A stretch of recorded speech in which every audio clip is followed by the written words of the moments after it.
ఓం నమ శివాయ శ్రీమాత్రే నమః. మిత్రులకి శ్రేభిలాషులకి అలాగే నేను ఇంతగా ఆదరిస్తున్న యూట్యూబ్ ప్రేక్షకులందరికీ కూడా పేరు పేరు ధన్యవాదాలు. మిత్రులారా, మీ అందరికీ పరాదేవత ఎల్లవెల్లలా మీతో ఉండి మీ మనోవాంఛ నెరవేర్చాలని మనస్ఫూర్తిగా కోరుకుంటున్నాను. ఈరోజు మనం పౌర్ణమి గురువారం నాడు వచ్చింది. గురువారం ఉదయం నుండి మనకి శుక్రవారం తెల్లవారుజామున వరకు కూడా ఈ పౌర్ణమి ఉంటుంది. అయితే ఈ గురువారం వచ్చే పౌర్ణమి చాలా శుభప్రదమైంది, చాలా శక్తివంతమైన రోజుగా శాస్త్రాల్లో చూడడం జరుగుతుంది. ప్రత్యేకించి గురు భగవానుడు చంద్రుడి యొక్క అనుగ్రహం పొందడానికి ఈ పౌర్ణమిని మనం వినియోగించుకోవాలి. ఎవరికైనా సరే ఈ గురువారం పౌర్ణమి రోజు లక్ష్మీ అనుగ్రహం పొందడానికి, అలాగే గురువుల నుంచి ఆశీర్వాదం పొందడానికి, శత్రువుల నుంచి విముక్తి కలగడానికి తేలికైన పరిహారాలు ఈ వీడియోలో తెలియచేస్తాను. అలాగే మీకు ఈ వీడియో నచ్చినట్లయితే లైక్ చేయండి, ఛానల్ని కొత్తగా చూసే మిత్రులు సబ్స్క్రైబ్ చేసుకోండి, పక్కనే ఉన్న గంట సింబల్ని యాక్టివేట్ చేసుకొని ఈ వీడియోని 10 మంది మిత్రులకి షేర్ చేయండి.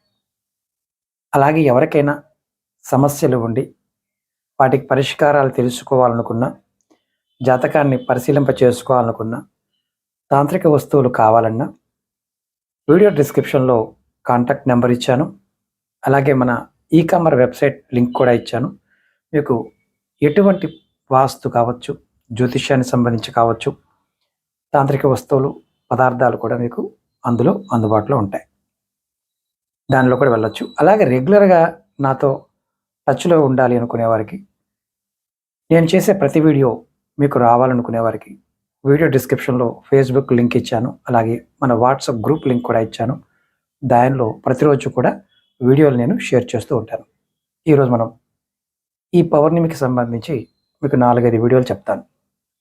ఇందులో మీరు ఏదైనా సరే మనస్ఫూర్తిగా ప్రయత్నించండి. నమ్మకం, విశ్వాసం చాలా ముఖ్యం. ఈ రెండు లేకపోతే వీడియోని చూడమాకండి. ఎందుకంటే తంత్రశాస్త్రంలో మనం ఎంతగా నమ్మి చేస్తామో అంత ఫలితాన్ని పొందుతాం.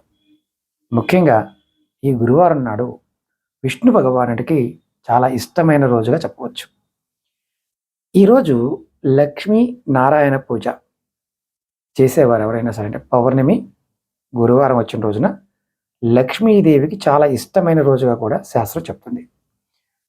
ఎవరైతే లక్ష్మీనారాయణని దీపారాధన చేసి పూజిస్తారో వారికి ధనం, అదృష్టం, జ్ఞానం, సుఖం, సంతోషం ఖచ్చితంగా లభిస్తాయి. ఈరోజు మీరు వీలైతే స్వామివారికి పసుపు రంగుతో ఉన్న పువ్వుల్ని, అలాగే పసుపు రంగుతో ఉన్న వస్త్రాలని, లక్ష్మీదేవికి తామర పువ్వుల్ని, పాయసాన్ని అంటే క్షీరాన్నాన్ని నివేదించండి.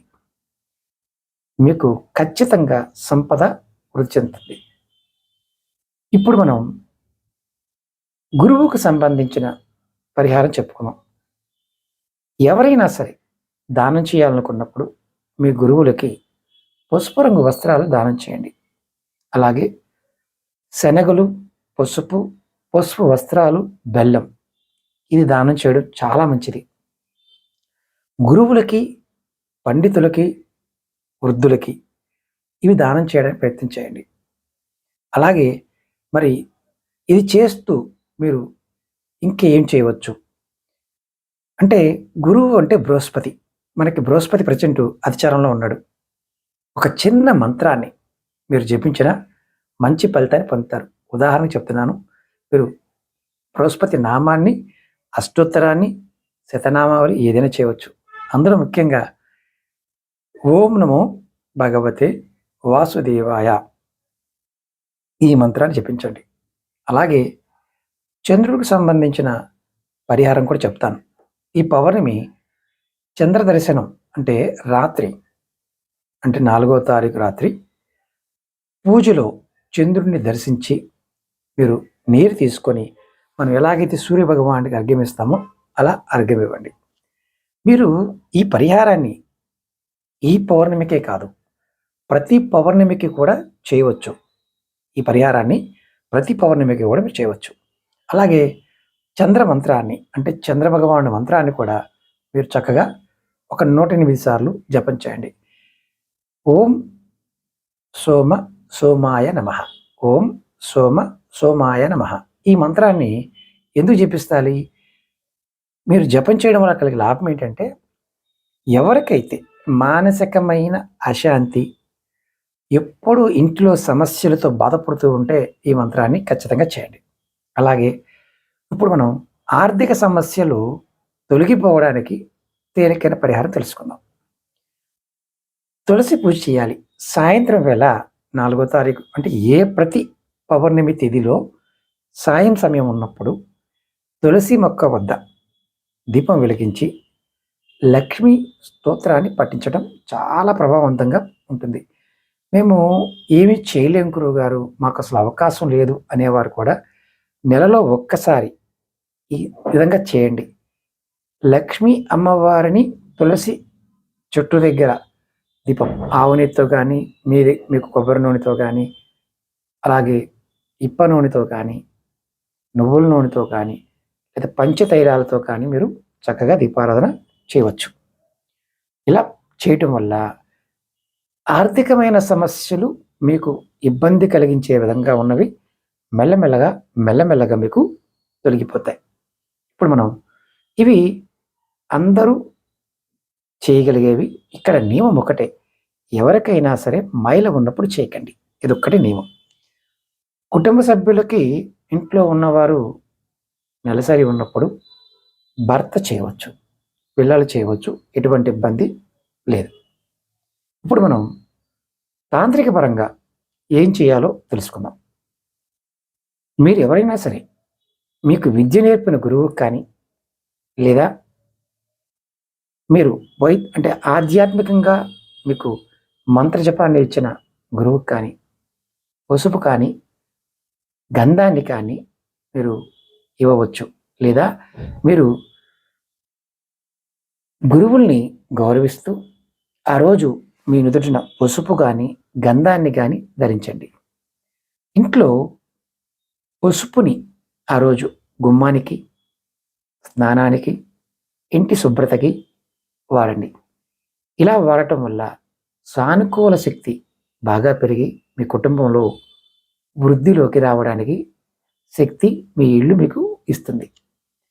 ఈ పరిహారాలు విశ్వాసంతో, శ్రద్ధతో, శుద్ధమైన మనస్సుతో చేయడం ద్వారా మీరు ఆశించిన ఫలితాలని పొందవచ్చు. ఉదాహరణకి మీకు నేను ఎగ్జాంపుల్ చెప్తాను. మనకి ఉద్యోగము, ఆరోగ్యము, ఇలా వివాహము, ఇలాంటివి ఇబ్బందులు చాలామందికి ఉంటాయి. ఎవరైతే ఇలాంటి వారు అంటే ఇబ్బంది పడుతూ ఉంటారో, జాతకరీత్యా గురువు బాగోలేదు అనుకునేవారు ఈ సమయాన్ని వినియోగించుకోండి.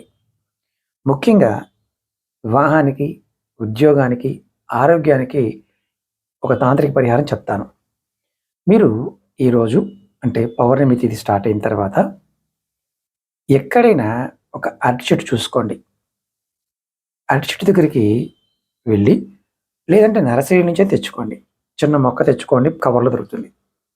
ఆ మొక్కని ఇంటి దగ్గర పెట్టి ఆ చెట్టు మొదల్లో నీరు, కొద్దిగా పాలు, కొంచెం పాలు కలిపి చెట్టు మొదల్లో పోయండి. తర్వాత చెట్టు దగ్గర ఆవు నెత్తితో దీపం వెలిగించండి. దీపం వెలిగించి మీరు నారాయణ మంత్రాన్ని ఓం నమో నారాయణాయ, ఓం నమో నారాయణాయ, ఈ మంత్రాన్ని 1008 సార్లు అనుకోండి. ఈ అనుకోవడానికి ముందు మీరు మనసులో నాకు వివాహం కావాలి, ఉద్యోగం కావాలి, ఆరోగ్యం కావాలి, నాకు సమస్యలు తీరిపోవాలి, నాకు అన్ని రకాల నాతో ఉండి నన్ను రక్షించాలి అని కోరుకొని మీరు ఈ పరిహారం చేయండి. మీకు వీలైతే అరటి చెట్టు చుట్టూ మీరు ఒక 108 ప్రదక్షిణ చేయండి అవకాశం ఉంటే. అవకాశం లేదనుకోండి, మీరు ఏం చేస్తారంటే ఒక 21 ప్రదక్షిణ అయినా చేయండి. ఇలా చేయటం వల్ల మీకు రాబోయే రోజుల్లో ఎటువంటి ఇబ్బందులైనా సరే మీరు వాటిని ఎదుర్కోగలిగే సామర్థ్యం, వాటి నుంచి బయటపడగలిగే సామర్థ్యం మీకు లభిస్తుంది. మరొక వీడియోతో మీ ముందుకు వస్తాను. ఈ పౌర్ణమికి సంబంధించి చాలా వీడియోలు చెప్తాను. మీకు అనేక రకాల వీడియోలు మన ఛానల్‌లో చెప్పడం జరిగింది. అలాగే మనకి ఇతర ఛానల్స్ కూడా ఉన్నాయి. మన వీడియో డిస్క్రిప్షన్‌లో వాటి లింక్స్ కూడా ఇచ్చాను. వాటిని కూడా సబ్స్క్రైబ్ చేసుకోండి. ఇందులో ఈ ఛానల్‌లో ఉన్న కొన్ని వేల వీడియోలు చేశాను. అవన్నీ కూడా షేర్ చేస్తూ ఉంటాను ఆ ఛానల్స్‌లో కూడా. కాబట్టి మీకున్న సమస్యకి పరిష్కారం తెలుసుకోవాలనుకున్నప్పుడు మన ఛానల్‌లో ఉన్న ప్లేలిస్ట్‌లోకి వెళ్తే అందులో కొన్ని వేల వీడియోస్ ఉన్నాయి. మీరు ఆచరించగలిగేదాన్ని ప్రయత్నపూర్వకంగా చేయండి. మీరు వీడియో విన్నారు, అర్థం కాలేదు, ప్రయత్నం చేయకండి. అర్థమైతేనే ప్రయత్నం చేయండి. ఓకే మిత్రులారా, మీ అందరికీ మరొకసారి ఆ పరాదేవత అనుగ్రహంతో మీ మనసులో ఉన్న కోరికలు నెరవేరాలని మనస్ఫూర్తిగా కోరుకుంటున్నాను. ఓం నమః శివాయ. శ్రీమాత్రే నమః.